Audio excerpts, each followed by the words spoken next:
Good morning, everybody, and welcome to another episode of the Playbook Small Carrier Market Update. This is our opportunity to take a few minutes together. I'll go in, I'll take a look at what I'm seeing as far as the main drivers of the freight market and give you an update on what we're seeing from an analysis standpoint, and also give you a little bit of direction as we go into the following week. So typically we like to take these opportunities to look at the data over the last several days and really just do our best to come up with a reasonable forecast and a reasonable analysis to not only share with carriers, but my specific focus is to share with you as a small carrier. So that way you have some sort of roadmap or something to go by as you navigate through the week. So I want to dig right into this week's information. As you know, if you've been following this journey with us as we're going through providing you information since the beginning, I always start off with the outbound tender rejection index and why it's so important to use this as a real good barometer, if that makes a good comparison in terms of what the freight market is actually doing. If you look at the chart on the right and you see the primary thing that concerns us is a continuous decline of rejections. And these rejections are contract rejections that typically when a contract tender, or when we say tender, that means load. So when a contracted load is rejected, it goes on to the spot market, and onto the spot market, that's when it's dissipated to spot carriers. So what you're seeing on your screen now is that now we're down to only 5.4% of the loads that are actually tendered out to carriers are being spilled onto the spot market for you to have the opportunity, or if you're a load board carrier, for you to have the opportunity to be able to book and negotiate on this freight. It's just simply, just being quite frank and honest, it's not a lot out there. It's not a lot of freight out there. We're seeing rejections down in that fives, which obviously that is not ideal for us as a market perspective. They've fallen off over 3% from the beginning of the month. And what's happening now is that this gets more control to your shippers and your brokers because they have so much to choose from. And this environment itself is the lowest that we've seen since May. And that was around the time that, you remember, when we had the trade war and that back and forth stuff. Well, this is the first time that we've seen the fives in that time. If you remember June was a time where we're starting to tick up. We were seeing 6.5. Then right in the end of June, it dropped down to about 5. And then 4th of July puts us near 8. But now we're back down in the 5. So it's just a continuous downward spiral in terms of rejection indexes. And now at this point, carriers are realistically just chasing freight. They're running around chasing freight, hopping from load to load, doing the best that they can. The ones that know and the ones that see this understand why the market's moving in that direction. But tender rejections this week are very weak in terms of where we've been, and they're concerning. Now, volume itself is another opportunity for room to grow. And what I mean by that is this is not an ideal marketplace. What I'm seeing right now, and what we've seen over the last pretty good while, but specifically now, is that we see a lot of trucks, right? And not a lot of freight. And what happens in that environment is it becomes a dog eat dog world. We're in the nines now when it comes down to that freight, that outbound tender volume. Obviously, when we talk about tender volume, we just say this is load volume, right? This is a really good metric that would tell you how much freight is out there for you as a small carrier to haul, right? This is a really, really good indicator of where the market is in terms of the amount of volume of freight that's hitting the load boards at that particular time. Now, tender volume doesn't mean load board volume, but tender volume gives you an index as to how much freight overall is there. And then if you marry that with your outbound tender rejection, then that tells you in essence how much freight that you're going to see onto that load board. There is no signs in terms of sustained freight demand increase that I see. I've looked at, and you'll see some charts here in a little bit, but I looked at just about everything, and I couldn't find anything that would just stand out to say, hey, this is it. This is going to cause a quick surge in demand increase. And even when we do see a demand increase, and if we potentially see a demand increase, it reminds me of kind of like a sugar high. Nothing sustained, just really just kind of, if there's an increase, it'll be a sharp increase, but then I don't see anything sustained at this point. With the amount of capacity or the amount of available trucks right now, the markets are saturated with trucks. That's just exactly what it is. And I hate to be as simple as that is, but that's realistically what we have. We have a stagnated marketplace with way too much trucks, and everybody's fighting over the little bit of freight that's out here. This fact that we're under 10K in volume is definitely not ideal around COVID times. We're about 7 and 8. I remember seeing those. So volume itself is really truly not showing us that it's in a favorable place. When I went and pulled the National Truckload Index, you can see it in the spot market rates. They're losing steam. Down to 230 a mile on average. Mid-July, remember when you saw the rejections up and you saw volume up, you also saw rates up. Well, when rejections are down, volume's down, rates are down too.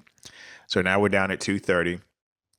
Really kind of a stall, as we are as far as freight pricing itself. On that standpoint, we've had the downward trend now since peak mid-June. Peak mid-month of July, and we're starting to continuously see that tail off. With the diesel prices, and I'm going to show you here in a second, I think what we'll see, and we've seen it in the news in a couple of large carriers, right? So you see some carriers reporting, like Heartland Express, reporting negative margins. It'll only be a matter of time before we see another bankruptcy in that space. It'll only be a matter of time before we see more exits when it comes down to it, because diesel prices are continuously showing that rise. But it's only but so much that I think that is going to be able to take place in this particular rate environment. Went through a whole summer with really a very short peak, right? We saw a short July 4th peak, and that's really about all we saw in terms of that. Because if you look at the NTI around May, right around Memorial Day, had a little bit of a peak, not much. Right around 4th of July, had a little peak, not much. So from a sustainability, these are one of those things where you can see that it's just talking to what we can expect to see soon. When we're looking at diesel price, man, diesel price is continuously going up. We're at 381 as the average in terms of diesel fuel, up another full point, which has been in continuous climb since the beginning of June. If you really want to be technical, around Memorial Day is when we start seeing that peak. We got a little relief at the beginning of June, and then it just started tailing up. It's up over 30 cents over the last 3 weeks. And obviously, this is the things that we expect that if you get this close to $4 for carriers that are just solely the spot market, we'll see a lot of carriers as well start bowing out in the authority revocation reports that we're seeing. So if you're running on fuel surcharge, make sure that you're checking your fuel surcharge and you're getting every dime that is due to you on that. So it's super important for that. The super successful people are part of the 1%. They're part of that very, very small percentage. That's why I don't want you to do things that everybody's doing. I want you to do the small things that nobody else is doing. The people that are most successful in this business treat it like it's the only thing that's bringing income into their household. If you do that, then you'll have the same results. The people that I see most successful in this business operate like they have no other chance. They have nothing else going. This is the only breadwinner that they have in play. I'm Adam Wingfield, and this is the Freight Waste Playbook. Then we go over the spot market over the last 4 days reports. I like to show you this report so that way you can get a good screenshot on what's happening in the market. What you see in the blue markets are the ones that have positive change. What you see in the red markets are ones that don't have positive change. So as you can see in your blues, you got a little bit of that Pac West, a little bit of Texas. Well, actually a lot of Texas is where we see just from a changing in overall spot rates. And then you got the Northeast. When I say Northeast, I'm talking about the upper Northeast, way up in upstate New York, that type of area. Northern New Jersey, as you go up into that Northeast, you do see some increases when it comes down to it. But look at that Southeast, man. That Southeast is really becoming a cool spot now. Obviously, if you remember just a couple of weeks ago when we were running this report, and as we were talking through this, and as we showcased this, and I showed you this last 4 or 5 weeks ago, it was the exact opposite, right? We saw Southeast was doing really well. This is really, really important. This is why you've got to stay on top of your stuff when it comes down to changes. Because if you have that mindset where you're running one lane and you're running it till the wheels fall off and you don't know that the wheels have fallen off of that lane, then you're going to be stuck. And in these type of environments, you got to stay on top of this stuff, man. So as you can see, the South was doing all right just about 3, 4 weeks ago. Now, South ain't it. Now you've got to move and you got to change your strategies with it as well. So just make sure that you're taking this information, stay on top of that. One of the things that I would say the general theme is it's eroding. The rates are eroding everywhere as far as spread. But do what you can do. Control what you can control and position yourself in areas that you can control. Position yourself in areas that you have the best opportunity to get a better rate than average. And I would say making sure that you keep your eyes open when it comes to that. Now, as always, I want to throw the reefer information on here too. As you can see, the reefer market itself is cooling as well. It went down from over 13% on a tender rejection down to 10%. So if you remember, reefers were sitting good for pretty much most of July. Late part of June, reefers are doing okay. Now the demand is starting to tail off a little bit. Harvest season starting to slow down a little bit. So if you were running a reefer over the last couple of weeks, you weren't in as bad a shape as if you were pulling a dry box. But reefer rejection is starting to cool off too, as you can see it. And you can also see that truckload index or that reefer average, which is your reefer average. Your reefer average rate per mile right now is 257. That's coming off of a high of about 270 about earlier this month. So as you can see, man, things are just starting to cool off. The dip on a reefer is not dramatic, but it is steady. But we're starting to see this thing really, really come to a kind of cool. So next week is really going to tell the sign when it comes down to what we see over going into the Labor Day weekend. But I think that we have to be really, really mindful that this rate erosion is across all platforms so far. Through this up here, as always, I want you to see what the carrier net authority changes.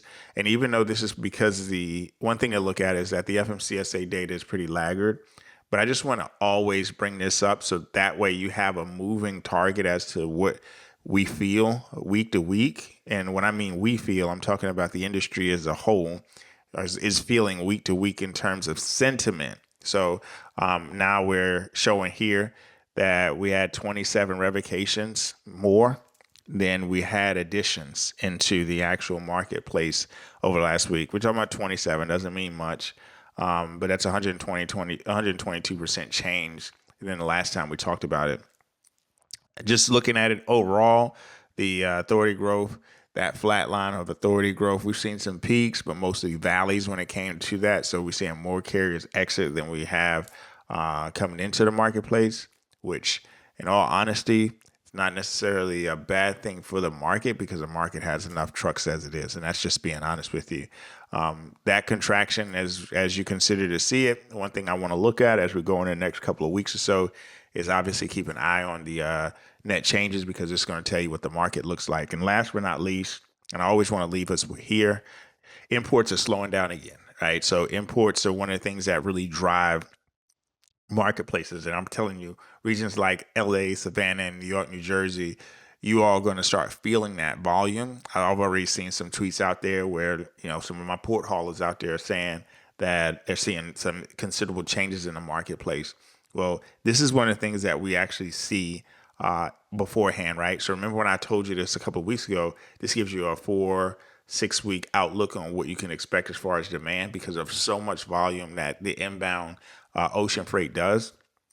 This is the thing that you have to keep your mind open to because when you see large swings in the opposite directions, either way, that's going to have an impact at the port. So I just want us to be really, really cautious on that. So when it comes down to it, I would expect for a trickle down impact on drayage carriers out there and then a little bit of your westbound carriers, eastbound carriers too, when it comes down to it, because the freight is just not there. So as you can see, as from today's perspective, not a lot of positives that I see in terms of freight in the freight market itself, right? I don't see a lot of things that would make us jump for joy. There are some demand concerns when it comes down to putting freight into the ports, into the transload positions. their demand concerns when it comes down to outbound tender volumes, their demand concerns when it comes down to contract carriers, how they feel. It's like, you know what, we're gonna hold on to what we got because we don't see anything that's worth our chance of chancing on over into the spot market. So might not be what you want to hear from this week's market update. However, I watch these things all day, every day. And I'll always give you a truthful market update on Mondays at 11 a.m. here. So I'm looking forward, and hopefully there's something that's different that can give us a different whim next week. You know, maybe we get a little relief on diesel pricing. Maybe all of a sudden we see tender rejection start peaking in a different direction. That is my hope, but I just want to always deliver just reality of it and just want to give you an explanation on it. So hopefully we'll see some change, and that's my hope. But as always, I want to be honest with you. So I want you to have an amazing week. Make sure that you focus on the things that you can control. Control what you can control, which is profitability, compliance, and making sure that you are trimming your expenses as much as possible. And the reason why we bring this information to you is so that you have an upper hand. So take care, and I'll see you next week.